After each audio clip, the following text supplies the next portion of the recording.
صحابہ کرام علیہم رضوان فرماتے ہیں کہ حضرت سعد بن معاذ رضی اللہ تعالیٰ عنہ کا جنازہ تھا. اللہ کے پیارے محبوب صلی اللہ تعالیٰ علیہ وسلم نے جنازے کی امامت فرمائی، اور جنازے کی امامت کے بعد ابھی نہ قبر کے تیار ہونے میں کچھ ٹائم باقی تھا، تو حضور زمین پہ تشریف فرما ہوئے. لوگ قبر کی تیاری میں ہیں. بعض اوقات ہوتا ہے نا ابھی قبر نہیں تیار ہوئی، تو کہتے ہیں کہ لکڑی کے ساتھ حضور نے زمین کو ریدنی شروع کر دی، اور دیر تک حضور نے چہرہ نور کو زمین کی طرف جھکائے رکھا، گویا زمین شرف دیدار حاصل کرتی رہی. دیر تک چہرہ نور جھکا رہا زمین کی جانب، حضور نے رخ نور کو پھیر لیا. صحابہ کہتے ہیں کہ ہم نہ بڑے، جب حضور ہمارے قریب ہوتے تھے تو ہمارا خیال ہوتا تھا کہ رحمت کی برکھا ہے، اپنے اپنے حصے کا کرم اڈیل لے اپنے اوپر. فرماتے ہیں منتظر تھے کہ حضور کب ہماری طرف رخ انور پھیریں اور ہم کریم سے کوئی بات سن سکیں. ارشاد فرماتے ہیں کہ ہم بڑے شدید منتظر تھے. دیر کے بعد نبی پاک علیہ الصلوۃ والسلام نے چہرہ انور اٹھایا. دیر کے بعد چہرہ انور اٹھایا. یہ دیکھیں تبلیغ ہو رہی ہے، اور جب حضور نے چہرہ انور اٹھایا تو آنکھوں میں آنسو تھے، رو رہے تھے. اور 3 دفعہ حضور نے فرمایا، چونکہ قبر تیار ہو رہی تھی، 3 دفعہ نبی کریم نے فرمایا لوگو قبر آخرت کی منزلوں میں سے پہلی منزل ہے، اس کی تیاری کر لو، اس کی تیاری کر لو، اس کی تیاری کر لو. 3 دفعہ حضور نے یہ جملے دہرائے. کیوں؟ ایک میں تبلیغ کرتا ہوں پر اس میں نہ درد ہے، نہ رونا ہے، نہ وہ لب و لہجہ. ایک حضور دعوت دے رہے ہیں قبر کی تیاری کی، لیکن اس میں آنسو ہیں، اس میں خاص رغبت ہے غلاموں کے لیے. تو اپنی زندگی کے اندر جو ہمارا انداز تکلم ہے، ہمارا انداز گفتگو ہے، میں کہا کرتا ہوں کہ ہم نا دین کے لیے جب کلام کر رہے ہوتے ہیں تو شدت ہوتی ہے ہمارے جملوں کے اندر. بعض مقامات شدت کے ہوتے ہیں، آپ جہاد کی بات کر رہے ہیں، ناموس رسالت کی بات کر رہے ہیں، تو کسی جگہ آپ کے لب و لہجے کے اندر شدت کا ہو جانا برا نہیں ہے، بلکہ وہ اچھا ہے. لیکن میرے عزیز ہر وقت ہی کچھ لوگ تلخ ہیں، انہیں کسی وقت بھی آپ ان سے ملاقات کر لیں وہ لوگ آپ کو پریشان ہی نظر آئیں گے. حضرت سیدنا عبداللہ ابن عمر رضی اللہ تعالیٰ عنہ روایت کرتے ہیں کہ نبی پاک صلی اللہ تعالیٰ علیہ وآلہ وسلم نے ارشاد فرمایا کہ جنت میں ایسے بھی کمرے ہوں گے، جنت میں کچھ ایسے کمرے، کچھ ایسے مکانات بھی ہوں گے کہ باہر کھڑے ہوں گے تو اندر نظر آئے گا، اور اندر کھڑے ہوں گے تو باہر نظر آئے گا.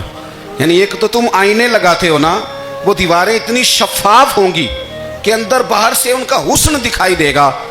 حضرت سیدنا مالک اشعری رضی اللہ تعالیٰ عنہ بیٹھے تھے، کہتے ہیں میں نے فوراً عرض کی حضور وہ ملیں گے کس کو؟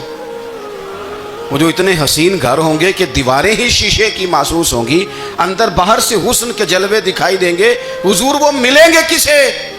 تو اللہ کے پیارے محبوب علیہ السلام نے فرمایا وہ اس کو ملیں گے جو گفتگو اچھی کرے گا،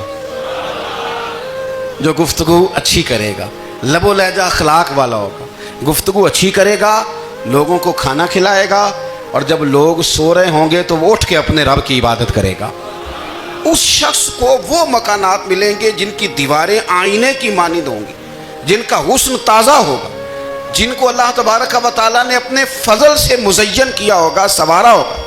ہم اگر تھوڑی سی توجہ کریں نا تو کئی دفعہ وقت گزر جاتا ہے، لہجہ نہیں بھولتا، لہجہ یاد رہتا ہے. آپ تو 2 منٹ کے لیے غصے میں تھے نا، تو آپ نے کوئی بات کر دی کسی غریب کو، کسی شخص کو، آپ غصے میں تھے، آپ نے کہہ دیا، اس بیچارے نے سن لیا، لیکن وہ باتیں اسے سونے نہیں دیتی، بار بار یاد آتی. کوئی آپ کے ساتھ تلخ کلام کر دے نا، کبھی تلخ گفتگو کر دے، بندہ جب سامنے آتا ہے وہ باتیں یاد آ جاتی ہیں، تکلیف ہوتی ہے، اور وقت گزر جاتا ہے. لڑائیاں ہمیشہ چل نہیں سکتی. لڑائی کتنی دیر کی ہوتی ہے؟ 1 دن کی، 2 دن کی. قتل بھی ہوں تو اگر قاتل کو پھانسی بھی ہو جائے تو پھانسی کے بعد بالآخر لڑائی تو ختم ہو ہی گئی نا. لڑائی ہمیشہ چلتی، تلخی ہمیشہ چل سکتی نہیں. تلخی روٹین میں چلنے والا سکہ، کوئی سکے روٹین میں چلتے وقتی ہوتے. یہ جو غصے کا لب و لہجہ ہے، تلخی کا سکہ، یہ بھائی روٹین میں نہیں چلتا، اس نے ایک نہ ایک دن ختم ہو جانا ہے. روٹین میں پیار ہی چلتا ہے. حضرت جابر ابن عبداللہ کہتے ہیں حضور پہلے دن مدینہ منورہ آئے، میں زیارت کے لیے گیا تو میں نے مسکراتے دیکھا. 10 سال میں دیدار کرتا رہا، اور وصال سے چند دن پہلے بھی میں نے زیارت کی تو مدینے والے محبوب کو مسکراتے ہوئے ہی دیکھا ہے۔ یہ جو آپ کا لب و لہجہ ہے نا، اخلاق والا، حسن والا، مسکرانے والا، یہ لب و لہجہ نا ذرا لمبا چلتا ہے، یہ روٹین ہے، یہ روز چلے گا۔ یہ سکہ وہ ہے جو رائج الوقت رہتا ہے، یہ کبھی بھی ختم ہونے والا یہ خزانہ ہے۔ تو یہ جو آپ کا تلخ لب و لہجہ یہ روٹین نہیں۔ عارف رومی رحمۃ اللہ علیہ فرماتے ہیں کہ مثال دینے کے لیے یہ بات سمجھاتے ہیں، فرماتے ہیں ایک شخص جنگل میں لکڑیاں کاٹنے جایا کرتا تھا تو شیر سے دوستی ہو گئی، یعنی ڈائریکٹ بادشاہ سے دوستی ہو گئی، اور بادشاہ بھی وہ جو جنگل کا بادشاہ ہے، جنگل کے بادشاہ سے دوستی ہو گئی۔ اب وہ لکڑہارا غریب آدمی تھا، لکڑیاں تو کاٹنی ہوتی تھی، تو وہ جنگل کا بادشاہ اعلان کر دیتا جانوروں کو کہ میرا دوست آیا، ایک تو کوئی تنگ نہ کرے، اور دوسرا یہ کہ سب لوگ مل کے اس کے ساتھ تعاون کریں۔ کبھی کوئی جانور لکڑیاں اکٹھی کراتا، کبھی کوئی اپنی پشت پہ گدھا، بیل، گھوڑا، خچر رکھ کے وہ لکڑیاں باہر چھوڑنے آتا۔ تو اب اس کی بڑی دھوم مچ گئی جنگل کے اندر، لکڑہارا مزدور تھا، وہ بادشاہ سے دوستی کر کے بادشاہ ہی بن گیا۔ وہ گھر آ کے نا بیوی کو اکثر بتاتا کہ میرا ایک دوست ہے، میں جاتا ہوں تو ساری پہلے ہی مخلوق کھڑی ہوتی ہے میرے استقبال کے لیے۔ دوستی جو بڑے سے ہو گئی ہے، بنا ہے شاہ کا مصاحب تو پھر یہ ہے اتراتا، وگرنہ شہر میں غالب کی آبرو کیا ہے۔ ہم نے تو پوچھتا ہی کوئی نہیں، یہ تو بنا ہے شاہ کا مصاحب تو پھر یہ ہے اتراتا، وگرنہ شہر میں غالب کی آبرو کیا ہے۔ تو وہ لوگوں کو بتاتا، بیوی کو بھی بتاتا دوست ہے، تو بیوی کہنے لگی اتنے تو تعریفیں کرتا، یہ نہیں بتایا کہ وہ جنگل کا شیر ہے، بنیرا دوست بتا دیا۔ بیوی کہنے لگی کہ تو اتنا جو اس کا ذکر کرتا ہے تو کسی دن بلا نا، بلا کسی دن تاکہ اس کی دعوت کریں۔ اب اس نے پھر نہ اس کو پردے میں رکھا، کیا کہتے ہیں آج کل، سرپرائز دینا ہے، مگر سرپرائز دینا ہے جی، پردے میں رکھا کہ وہ شیر ہے۔ تو وہ بلا لیا گھر، اب اس کے لیے کچا گوشت، ظاہر ہے شیر نے کچا گوشت سکھانا تھا۔ وہ کہنے لگی پکانا کس طرح کا ہے؟ وہ کہنے لگا جب وہ آئے گا پھر بتاؤں گا۔ اب وہ کچا گوشت 2-3 بکرے ذبح کر کے ڈال دیے، وہ آ گیا شیر۔ عارف رومی کہتے ہیں جب وہ آیا نا تو اس کی بیوی نے دیکھا تو اس نے ایک سخت جملہ کہہ دیا، کہنے لگی اوہو میں سمجھی تھی پتہ نہیں کون ہے، اس طرح کے درندے تیرے یار ہیں، کتے بلے دوست بنائے ہوئے ہیں، یہ کیا بات ہوئی؟ خیر وہ شیر نے سن لیا، گوشت کھایا، وہ چلا گیا۔ اگلے دن لکڑہارا لکڑیاں کاٹنے گیا تو شیر نے ملاقات کرتے ہی لکڑہارے سے کہا کہ یہ نا کلاڑی اٹھا اور میری پشت پہ نا ایک زخم کر دے۔ اس نے کہا نہیں میں یہ کام نہیں کرتا، تو میرا دوست ہے۔ اس نے کہا سن بھائی، میں نے پیار سے کہا تو مان جا، ورنہ میں ہوں شیر، میں نے تجھ سے منوا ہی لینا ہے، میں کوئی تکلیف دوں گا مناسب نہیں، تو کر۔ اس نے کلاڑی اٹھائی اور اس کی پشت پہ ایک زور سے زخم لگا دیا، خون بہنے لگا۔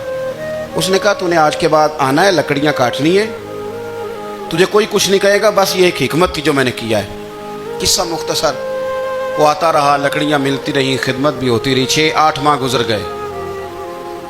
ایک دن شیر اس سے کہنے لگا یہ میرے ذرا بال اٹھا کے دیکھ، وہ جو تو نے زخم لگایا تھا وہ کہاں پہ ہے؟ اس نے وہ بال اٹھا کے دیکھا تو زخم ملا ہی نہیں، کئی جگہ پہ ٹٹولا کا، یار یہاں تھا یہاں تھا یہاں تھا۔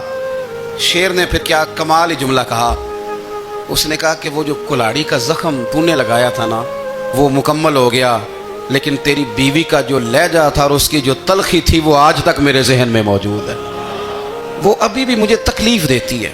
بات سوچتا ہوں مجھے اس نے درندہ کہا، اس نے میرے بارے میں اتنے کچے اور کمزور اور سخت جملے کہے، تو وہ بات مجھے بھولتی، وہ آج بھی میرے ذہن میں اسی طرح گونجتی ہے۔